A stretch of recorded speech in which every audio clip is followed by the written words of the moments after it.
Welcome to the Living Consciously TV show. I'm your host and moderator, Coach Steve Toth, and our theme today is what is healthy eating? Let me introduce you to our guest and also our health expert panel. Our guest today is Marinas Story. She is the principal of Story Consulting, and welcome to the show, Marinas. Thank you. She's number 3 there from the left on our screen. And also, let me introduce you to our expert health panel. James McPartland is the next I would like to introduce, and he is on the left-hand side of Marinas. And James McPartland is also part of our health cast, and he's joining us from California. Welcome to the show, James. Steve, I feel healthy just being on the program today. Thanks for having me. so am I. All right, great. Thank you, James. And then the next person I'd like to introduce is Jane Eileen Cohen. She's also part of our health cast, and she's joining us from the beautiful city of San Diego. Welcome to the show, Jane. Thank you, Steve. I'm glad to be here. I'm actually in Encinitas. All right. That's right by San Diego. That's San Diego, North County. That's North County. Okay, great. Thank you. Thank you, Jane. And the next person I'd like to introduce on our cast is Ninon Diver De Rosa. She is also on our health cast, and she's joining us from Hollywood Hills, California. Welcome, Ninon. Thank you very much. This is awesome. We're all dressed in blue. I hope you're wearing a different color, Steve. No, I'm also wearing blue, so we're connected, like it or not. So okay, Marie is the one outstanding, which she is anyway. She is. Fantastic. There you go. All right, so this is how the show will go today. We're going to have 4 segments. Our first segment will be what is the Living Consciously TV show is all about, and we're going to have our cast members share with our viewers what it is. And the second segment will be about what are the issues and the problems with healthy eating. And then our third segment will be about what are the possible solutions and different modalities that our cast members and our guests have used in their lives to help our viewers with eating healthy. And then our final segment, our fourth segment, will be about actually our viewers calling into the show and asking questions of our cast and our guests. And that's really what I feel real social media with social message is all about. So that's really what we stand for on the Living Consciously TV show. So let's begin with what is the Living Consciously show is all about for you, James? Well, thanks for asking, Steve.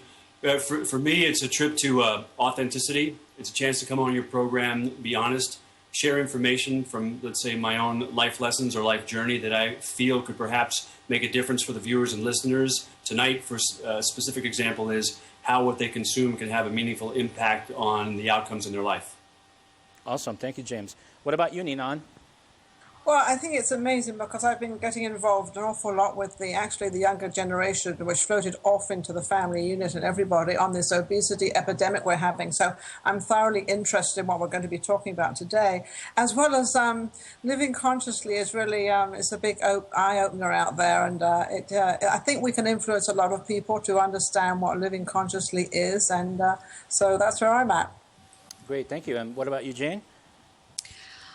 For me, the Living Consciously show is about, in the context of discussing topics that have to do with living consciously, we engage in what's alive in the present moment within ourselves and between each other, sort of a co-creative dance.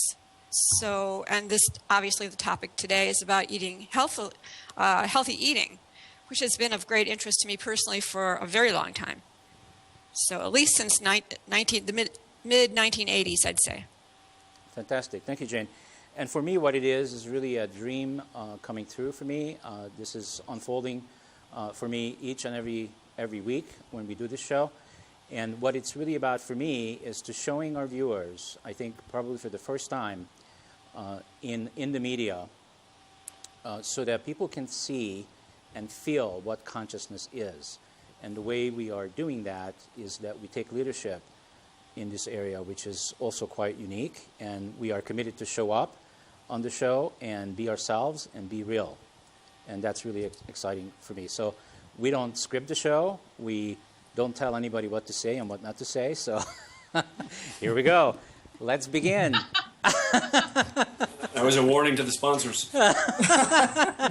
It's a warning to the audience. Anything can happen. Let's begin with, let me ask a question of Married, which is, what are the top 3 things that you can think of, the top biggest things, the 3 biggest issues and problems that people have that you have come across in your life with eating healthy? Well, I think there's a couple of them. I mean, one is I need to have cost. 3. I got to have 3. It's expensive to eat healthy. There was an interesting study done in 2008 where a bunch of folks looked at 372 foods, and they actually did a study and found out that to eat low calorie was $36 and to eat high calorie was $3.52. And so there's actually facts to prove that it's expensive to eat healthy. Secondly, I think we'd all agree there's motivation involved. For many of us, it's hard to choose, carrots, lettuce, celery, high protein foods, etc. When, maybe we might want to have, ice cream, French fries, etc. I mean, there's motivational factors for many of us. Time, we're all crunched by time, and it can take time to eat healthy. And then finally, maybe there's knowledge involved. Do we all know what is healthy eating? And one of the things that might be interesting to explore is, what is healthy eating? I bet you even all of us might have some different opinions about what's healthy eating. So those would be my things that might be interesting to explore. Yeah, let's just do that. That's fantastic. So let's explore what is really healthy eating, because different people probably have different opinions or different views, different worldviews about what the heck is healthy eating. So who would like to go first? Well, I'm going to turn off the fryer. I'd be happy to take a crack at it for you, Steve. Great.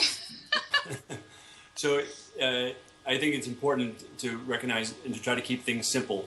For years, the government has put out the message of servings of fruits and vegetables. To me, healthy eating is consuming what our body is mostly made up of, and that's water.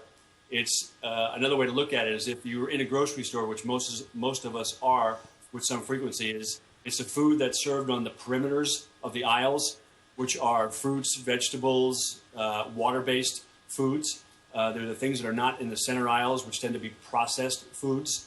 And it's a sort of a. I also think what's an interesting dynamic about this, Steve and Cass, is while we might have differing opinions of what exactly healthy eating is, I think for the most part, all of us know when we put something in our body that we shouldn't or that might be bad for us, we know.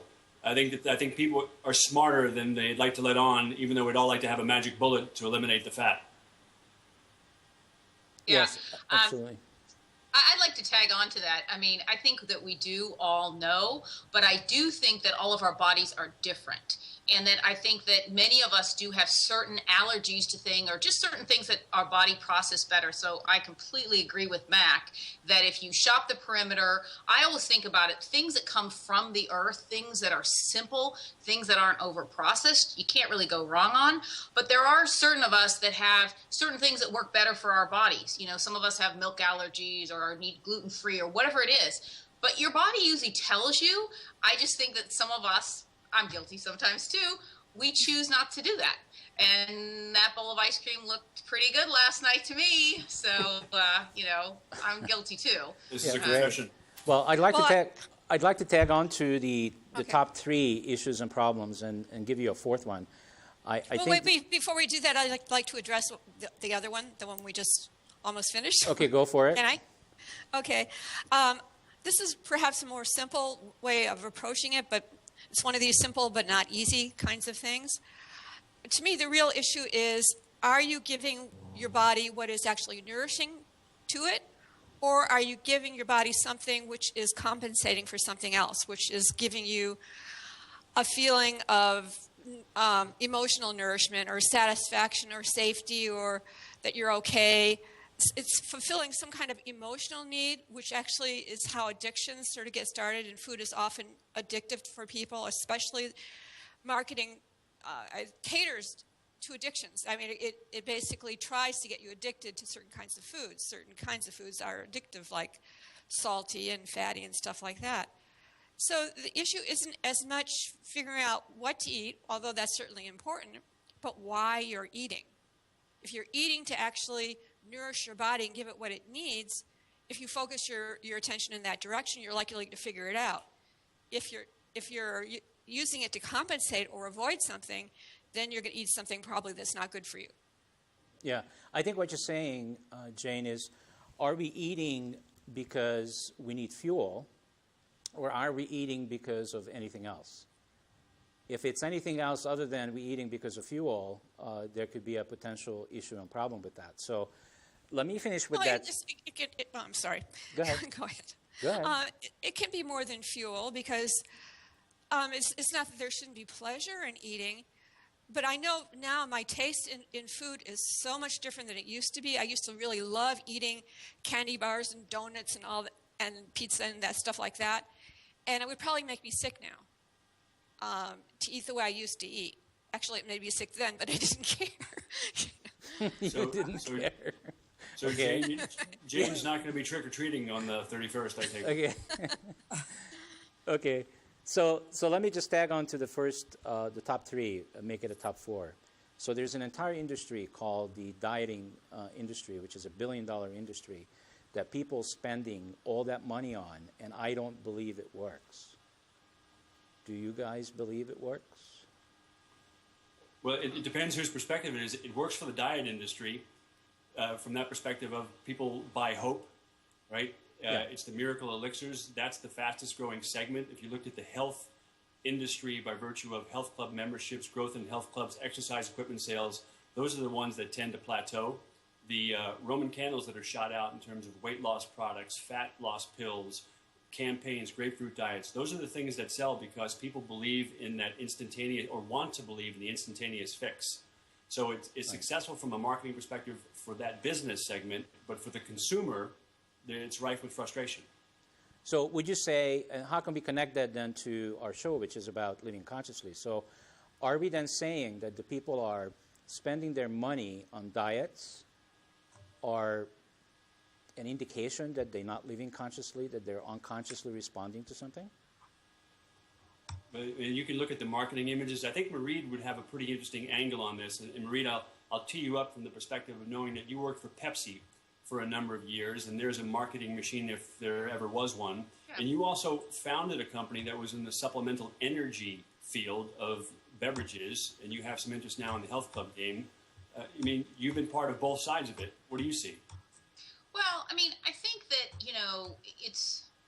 I think human need, everybody wants to be thin, and I think people want to be fit. I mean, today, a third of Americans are obese. I mean, I cannot believe that statistics. And I don't think any of those people, I would think, they don't want to be that way. And that's why, the weight loss industry, et cetera, does so well.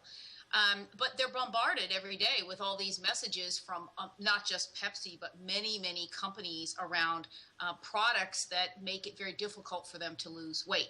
And none of those products, I think, alone are going to make you fat or make you obese, right? But that's your diet, that's a problem. I was part of a company that provided a healthy energy drink because people are tired, but there are ways to provide products that actually help folks. So I think but it's hard. I mean, it's hard to get started, I think, eating in a healthy way and being conscious about it, making those right choices. And then couple that with, we all know, you have to then add exercise to the mix.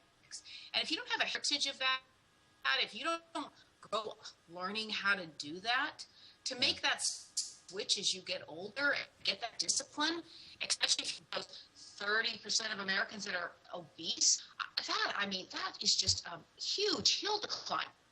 So what do? Somebody says a pill? I would probably do the same thing, wouldn't you? I mean, that's a lot easier than saying, I'm going to start completely switch my diet at the gym. You're going to go to the gym? Obese? I'm not going to the gym. So I think it's a really tough problem to solve. So the ask is a diet age successful? I think it's always going to be successful because it's going to be very difficult for Americans, people in general. Okay, Maried is having difficulty with her internet connection, so let's switch to Ninon for a second. So, So Nina, what I don't even know if I'm on anymore because my screen's gone down, but I will You are- talk anyway. you- and look you- into the- you are on. Can you see me? Oh, You okay, are on. great. Oh, Yeah. okay, because I don't have anybody on at all, but that's okay. When you're talking about this obesity, I've been dealing with this for about 4 or 5 years now, actually before that, but recently I've really sort of looked into it. I happen to have 2 women, both at the same time. One weighs 345 pounds, the other one weighs 470 pounds. The lady with the 470 pounds is such a sad story. I'm trying to get her to get over going into a diet because even if she loses 20 or 30 pounds, it doesn't look as if she's lost anything. So to get that self-esteem up, to make her feel good, this is, I think, very, very tough for anybody out there trying to lose weight. And it's definitely to do with with how you feel personally, how you're treating life, what's going on in your life, your ups, your downs, your self-esteem is all connected to that. And then because you feel so down, you say, oh, to heck with it. Let me go and eat something. I don't care what it is because I'm losing faith. And I think we should be, as the Conscious View team, I think we should sort of be out there helping these people that even if they don't see the weight coming off, it is coming off and they're going to feel better. They're going to look good and eventually it will come off. And it is a tough road to go. But there's as you say, Marie, there's too many people out there that are overweight, too many. So Nina, do you think it is because people rather choose the easy road? Yes. I keep hearing that. It's the easy road. Yeah. Everybody right now wants the easy road. The easy road never has worked. If you want to build a business, you must have that concrete foundation.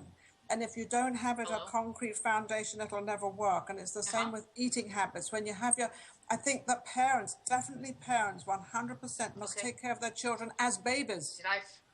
Did I fall off the call? As babies, they should take care of them because when you get into a habit of eating, you see this little chubby baby, and then you see, you see them sort of fat all the way through their childhood, and then sort of when they get older. I dealt with another guy. Another guy just had a stomach reduction. Liam?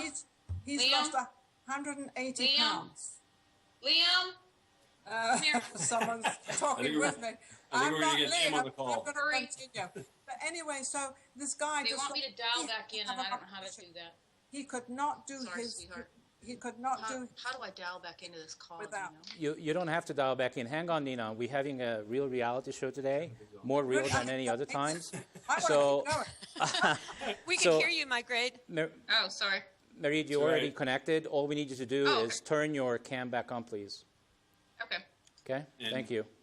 There we go. All right, continue on, Nina. Okay. There you go. Anyway, back on. I was just talking, Marie, about a young man. I've known him since he was 12, always overweight, and just got fatter and fatter and fatter. He ended up, I think, like 500 pounds. And about a year ago, he had an operation. And it's the stomach operation, but it's not the lap band thing, it's something else. And certainly it was kept very quiet. He's now since then lost about 150 pounds, 160 pounds, looking absolutely amazing. He personally, unfortunately, could not do it through weight and diet and food. He could not do it that way. So there's a lot of people out there with the same thing. I don't advise having an operation. I personally advise to sort of watch what you eat, but it's such a, Okay, so Nina, that really belongs into our next segment, which is a solution. So let's continue to talk about what people are seeing and feeling as an issue and a problem with them eating healthy. Let's continue to explore that. I think are people lazy? No, it's not about that. I think it's the wrong idea of how it has to do with getting your real needs met, what really benefits you, and that you could say a major human dilemma on a lot of different levels, and food just is the easiest accessible substitute for what people really want and need. But getting what you really want and need, which is like knowing that you're lovable or that you're empowered, or successful, or all the essential things that people need to feel about themselves. If they have what I call limiting decisions, some people call it unhealed issues, but it's not really that.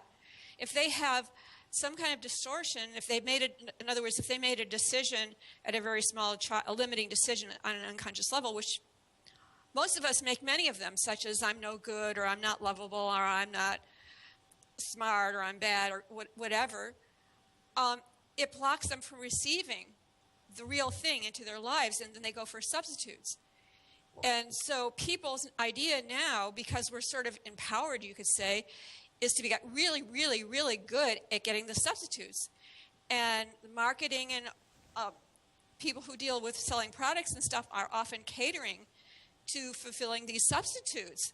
And so the focus and the idea of progress is getting good and empowered at getting the substitutes rather than the real thing, because it's much easier, but it doesn't work. And that's what it has to do with any kind of addiction. It is focusing on the substitutes, but we see where it's gotten us. Well, Okay, yeah, it's back to self-esteem, isn't it?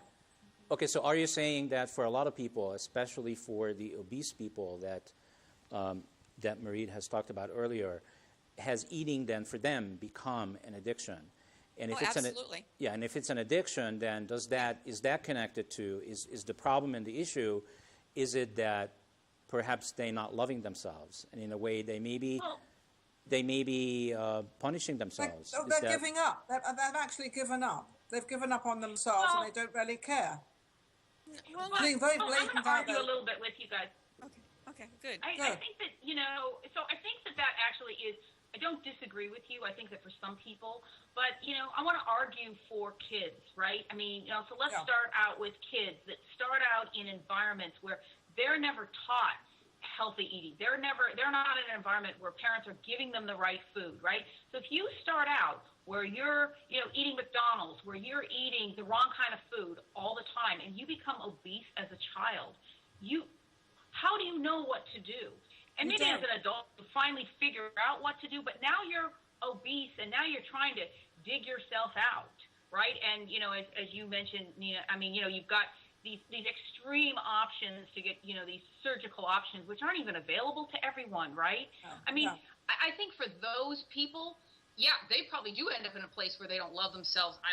I wouldn't disagree with that, but that's not kind of where the fundamental problem is. When we talk about solutions, I think there are some interesting solution ideas for children. Because, the flip side, with some of the kids that I know and some of the kids that I've worked with, when you start them off properly, they take to it pretty quickly, figuring out, wow, I need protein. Wow, I need water. I need healthy eating. And they learn how to eat that way, and they like that food.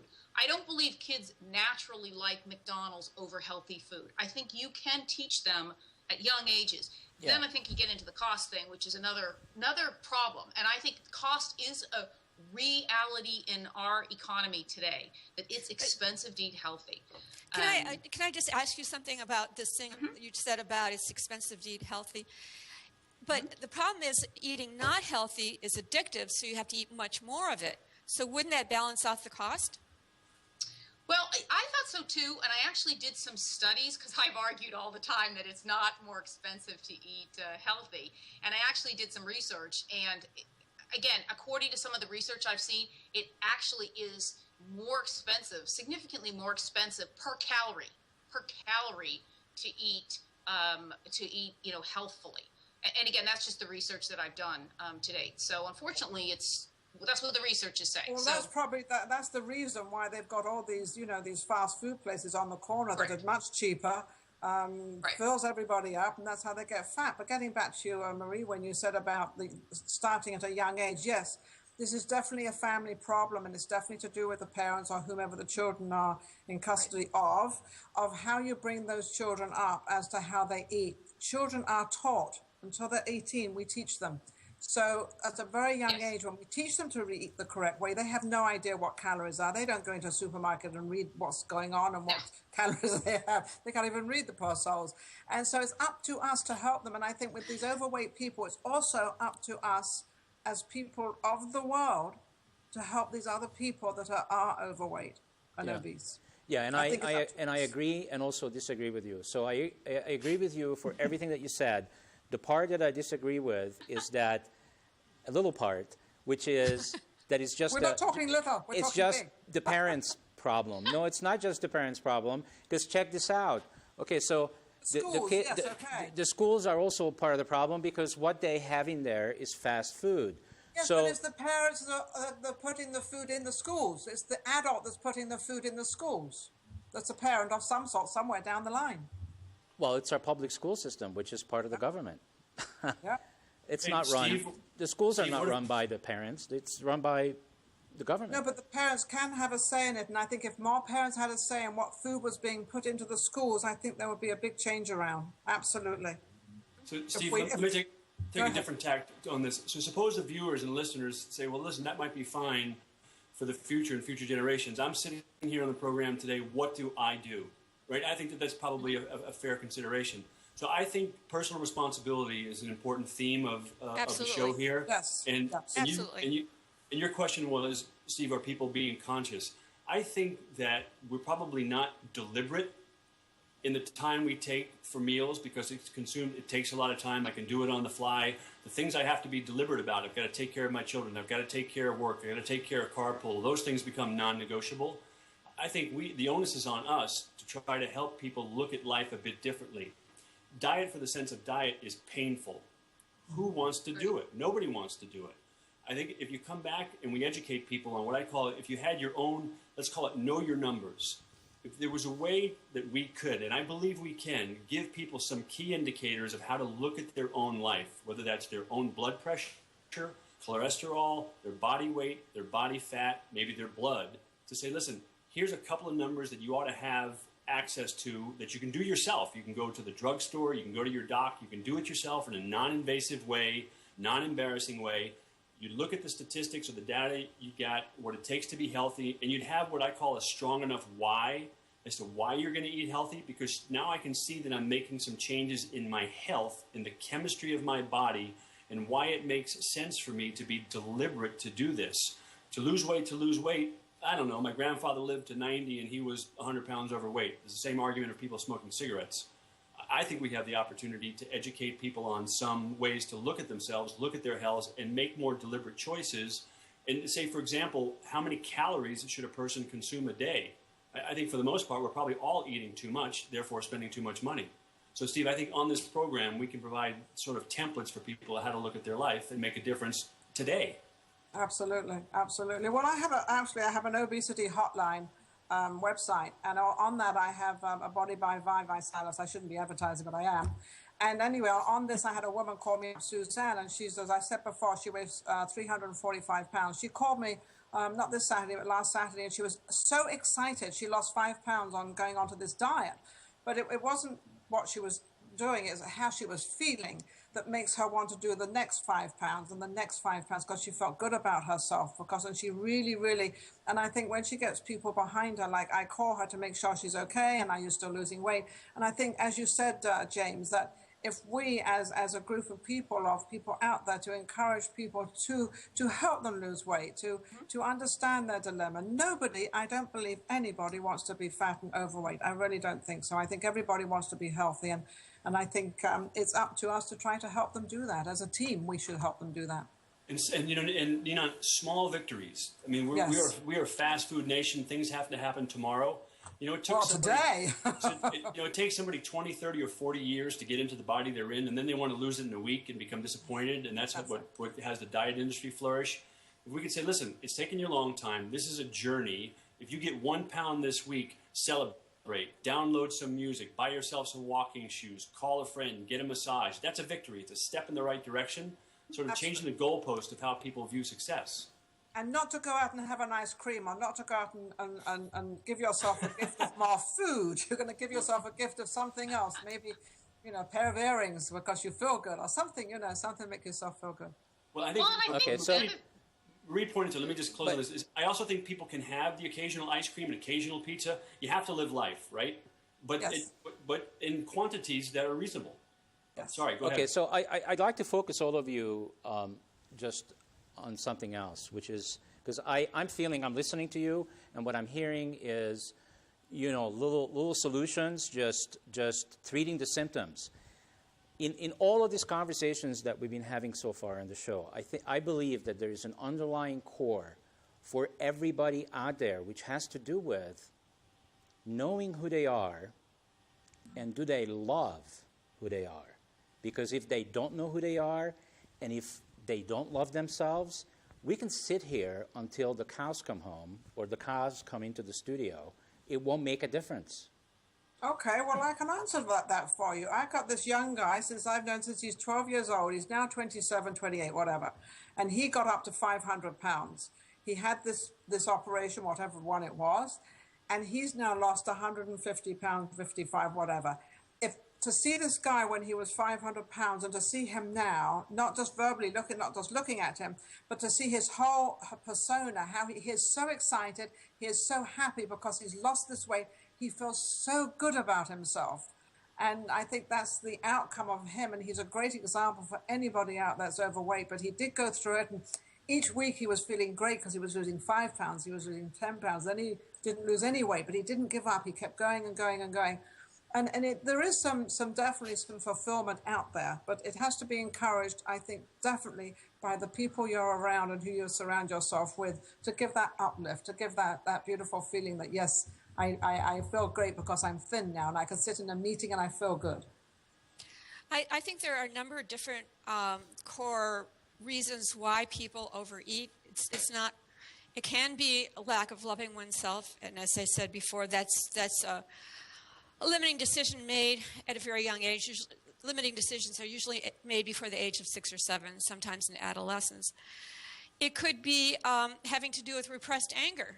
It could have to do with feeling powerless. There are a number of different things that can lead to overeating. And it just comes out in that particular form. I mean, it could just as well be over drinking alcohol or many other things. And perhaps the patterns in the family of how they relate to food or alcohol determines whether the person goes towards what particular kind of addiction. It doesn't really matter. It's one addiction or another, compensating for one limiting decision or another. And the bottom line core solution is getting to what the unconscious decision is distorting things for you and getting to the bottom of it. For me personally, before I discovered the work that I do, I was a compulsive overeater for being on diets and off diets, on and off from all of my life, and getting to a place in the mid-'80s where I was about 50 pounds overweight, which is a lot because I'm a small person, and eating made myself sick. I mean, I would just eat donuts and stuff like that. Wasn't hungry at all. It made me sick. My stomach, my tongue was swollen. And so at that point, I went to Overeaters Anonymous for actually 2 meetings. And I followed the first 2 steps, which is admitting that I didn't have control over my eating and turning it over to a higher power. And what I would do is every night before I went to bed, I would just say those 2 things. And I would start getting control over the eating. And if I stopped saying that, I would lose control again. So I did it for quite a long time. And then I started substituting healthy food for unhealthy food gradually, more and more, being very kind to myself, doing it in a way that was easy, until gradually that's all I really wanted to eat was healthy food. So that was my path before I actually discovered the therapeutic process. So what you're saying actually is getting into a habit. It's getting into a habit, because when you said you went to bed and you said those 2 words every night, and you were gearing yourself into a habit, into a different way of eating. Marie, do you think this is a solution to that, or is it mentally that we have to help people more, or is it self-esteem? What do you think? What I love about your story and what I've actually found to be true is that people find their path their different ways. Yeah. So, I've seen people find their way there through fitness. So all of a sudden they decide they've never run a day in their life and they decide they're going to run a marathon. You probably know people like this and you're like, how are they going to do that, right? And they decide to run and they start running. They can barely run around the block and they eventually run a marathon, and that changes their whole life, because when you start doing exercise, you have to eat right. Your body demands you eat correctly, and that moves you into healthy eating. You feel better. The good thing about getting on this path is that it's a snowball effect the right way. You start exercising, you start eating better, the food starts tasting better, you start drinking better, you start drinking water, you start sleeping, and I call this a virtuous cycle in the right way. and it snowballs. And then you look better, and people start saying, wow, you look great. And then you want to do it more and more and more and more. So some people, that's the path. Some people, it's on the eating side, right? You start eating better and then you get other bad. Some people, I've seen people do it through meditation. I've seen people get into a job they just love. So I think people come at it different ways. And so I think our job is to encourage people. I love what you had said before, Jane, which is find their thing, right? Find their purpose. You find your purpose and you find your thing and you're happy, and this starts to happen. And then I think it's a matter of encouraging. And, as you can tell, I'm very passionate about kids because to me, kids get there easier. They just need you to help find what's so wonderful about them. All you need to do with the child is say, wow, you're great at that. And then really, I'm good at that? And then you start saying, well, if you ate a little bit better, you'd be better. Oh, really? Oh, okay. And then they're on that virtuous path, I think, a little bit easier because they have a little less fear. And I think they want to find their purpose a little bit easier than adults, not always. But that's what I like about your comment there. Because I don't think everyone's the same. People are yes, I agree. And that's why we have 7 areas, actually. We have health, we have relationships. People can find their path through relationship. And it doesn't matter which area you find it, it has an effect on all 7. So it could be through, like what you said, career. It could be through personal finance. It could be through environment. It could be through spirituality. There is a number of different ways people can come at this, but all of these highways are actually going to the same place. And that same place I'm talking about is being awake and being conscious. Because until you're awake, those people, speaking from personal experience, when I wasn't awake, you could have told me all these things. It wouldn't have made a difference. Why? Because I am on automatic pilot. And when I'm you weren't ready.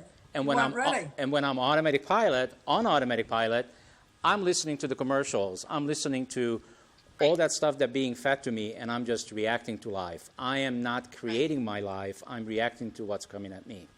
You're doing it and now I'm being passionate. Right. Yeah. And so what precipitated that is that you had a personal crisis. And it had to happen to me too. That precipitated in the mid-'80s. I sort of reached the end of that particular journey, and that's what happened to you. So a lot of times when a person reaches a particular crisis in their lives and they realize, okay, something's got to change, then at that point that they're ready to do something different.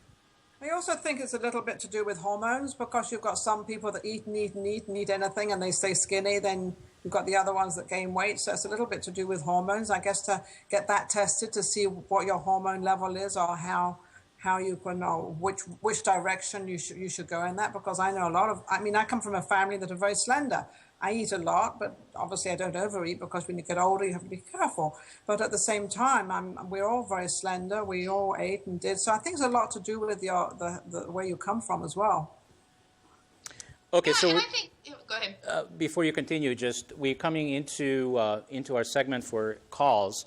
So I just want to announce to everybody, all of our viewers, you can give us a call at 720-222-0158, and I believe we have a caller on. Lindsay is on the line. So welcome to the Living Consciously TV show, Lindsay. Are you there? Hi, thank you. Yeah, thank you for calling in. What is your question to the cast or to our guest? Okay, this is just a general question. I'm just looking to know how to make better grocery store choices, especially for someone on a limited budget. Okay, I think our guest would be perfect to answer this question. Okay. So, a couple things that I do. I'm a single mom. I have 3 kids. One, thankfully, is in college now. But the other 2 are in high school. One plays football. One's an athlete. They're twins. And they eat like crazy people. Crazy. So a couple things I do. One, I definitely shop at, the club stores. And I should start off by saying, first of all, I am a careful planner on my budget. Before I go to a grocery store, I plan. I write down exactly what the meals are going to be, and I make sure that I shop coupons. My teenage son is fantastic on coupons, and he'll go to the internet sites, and the internet sites now do coupons for healthy living. Before, in the old days, they didn't, but they do now. The grocery stores are very interested in attracting, healthy living shoppers, so they will do coupons. So anyway, my son is fantastic. He's the coupon guy, so he does all the coupons for me. So I plan it out. I figure out where my coupons are.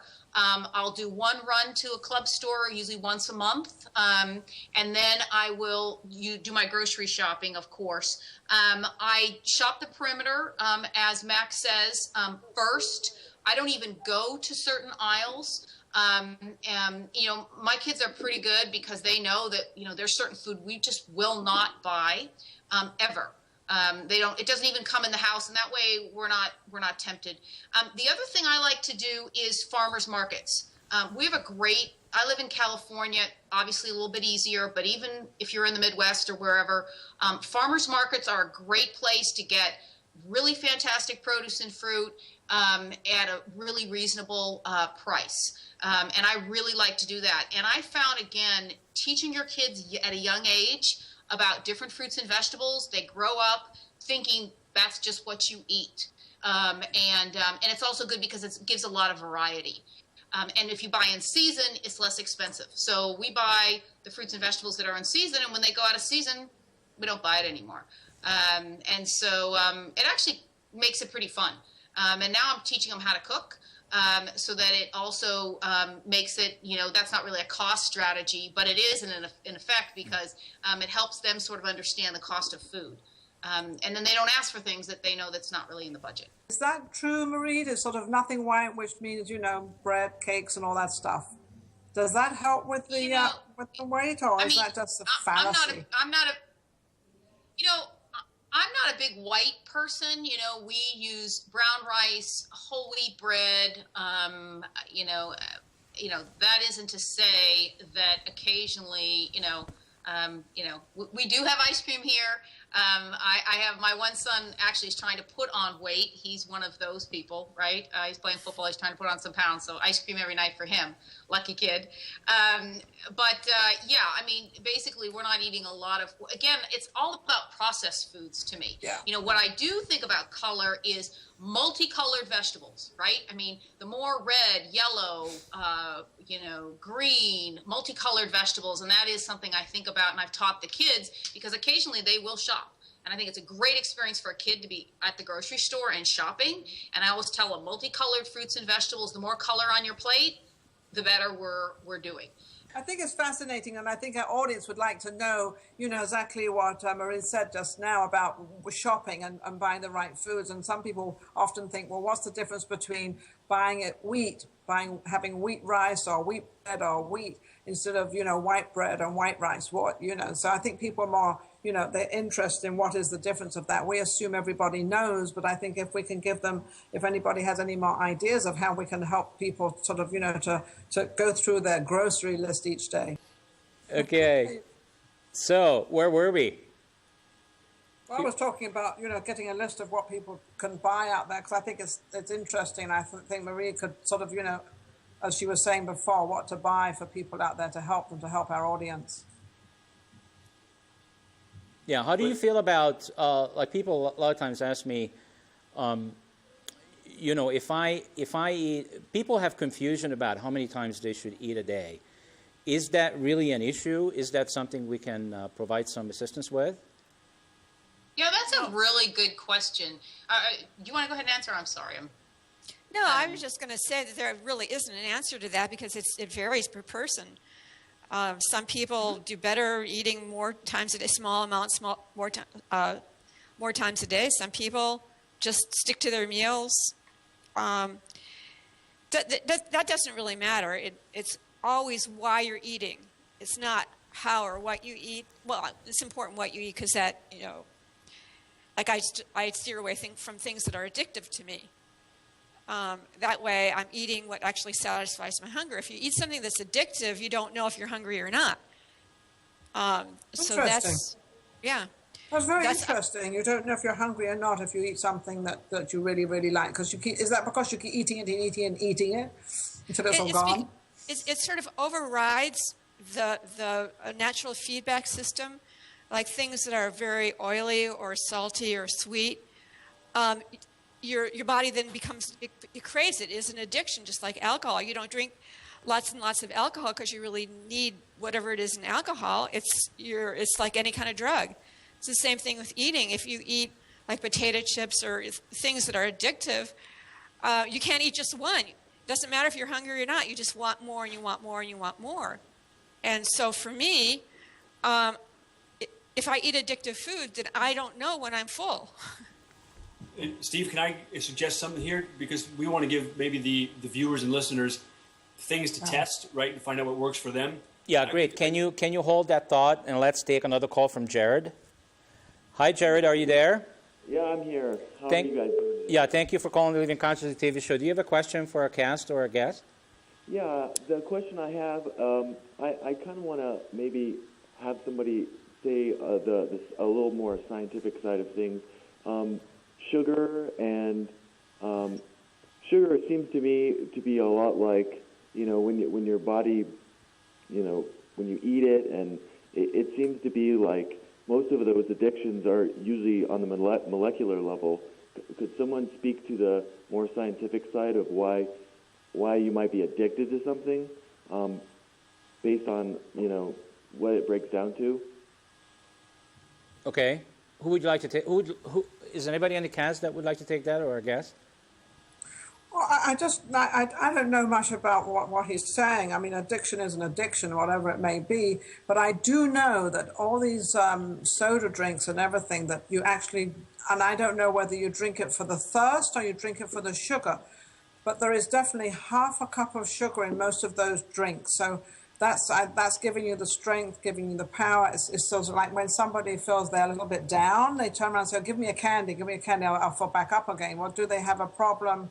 Are they getting a diabetic problem? Are they just getting I don't know what problem they're having, but they always seem to feel through their brain that that's going to solve the problem.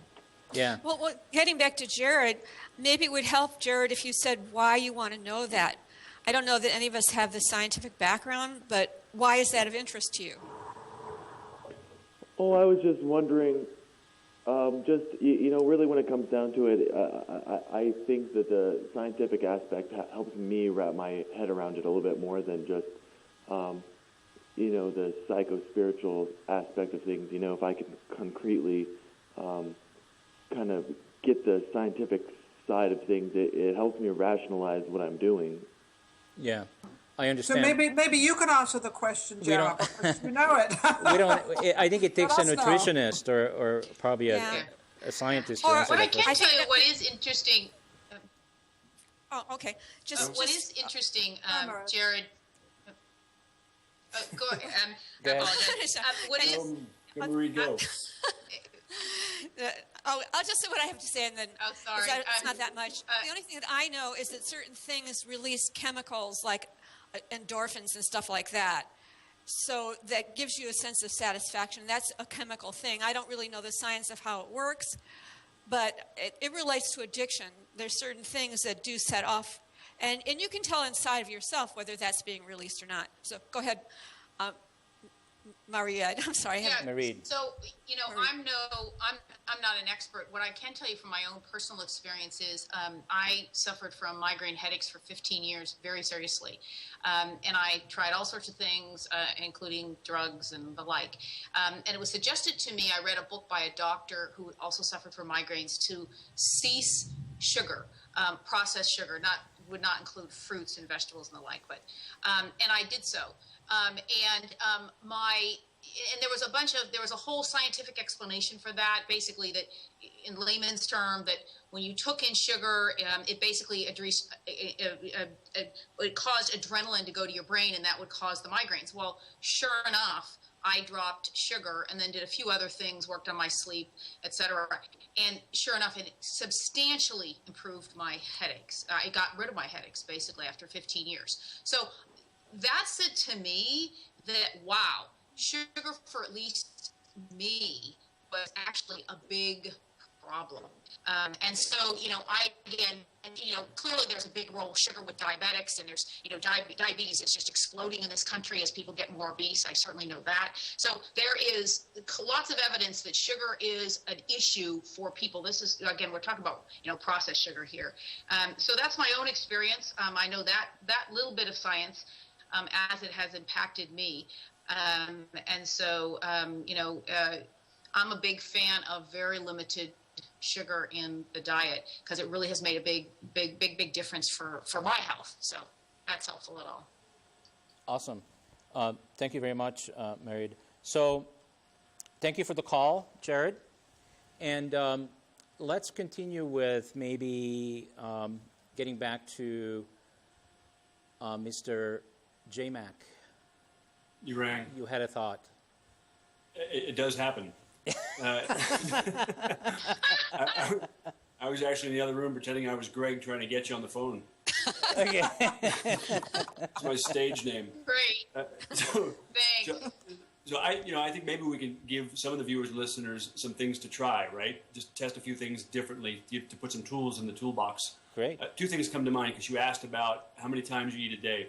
One of the things I've seen to be pretty effective for people is if they looked at their body like a furnace, and their body had a fire inside of it, and much like you would a fire in a fireplace, the frequency with which you add wood would keep that fire going and flowing with an even keel. When the tendency is the fire is down and we throw 4 or 5 or 6, 7 logs on top of it, it puts the fire out. It's hard to get started again. The same thing in my experience has been like the metabolism. The stop-start has the body storing fat and goes into starvation mode. So I'd suggest testing the concept of continuing to add fuel to the fire through the course of the day, which is small meals. Second thing I'd suggest, and you can look at studies on this, it's about 90 seconds. But if you're in front of your plate of food, and if that plate is cleaned off, if you pull back and you want seconds, even if you add seconds to the plate, if you wait 90 seconds before you reach for that second plate, the desire to consume that second portion goes away. So it's very interesting if you give your body a chance to satiate for the food to hit the stomach and therefore hit the brain to say, I've consumed, and allow the hormones to recognize that the body's been satiated, the appetite suppression happens in 3 minutes. Fantastic. Thank you, James. This is all the time we have for today. Many thanks to all of our viewers, as well as our guest, Marie Eithen, and also our wonderful cast and the crew behind the glass. We had a bunch of them today. And also, don't forget to vote on our show and also comment. The more you vote, the more our shows are being played on Comcast Channel 56, 57, and 219. And also come to our website at www.livingconsciously.tv and interact with us, the cast, and me, the host and the moderator. And we would love to get to know you a little bit deeper. So that's all we have for today. We're going to take a 5-week break. We are actually completed today our 13th episode. So see you guys in about 5 weeks. And we're going to have our cast here in the studio live, kicking off the next season. So thank you very much. See you guys on December.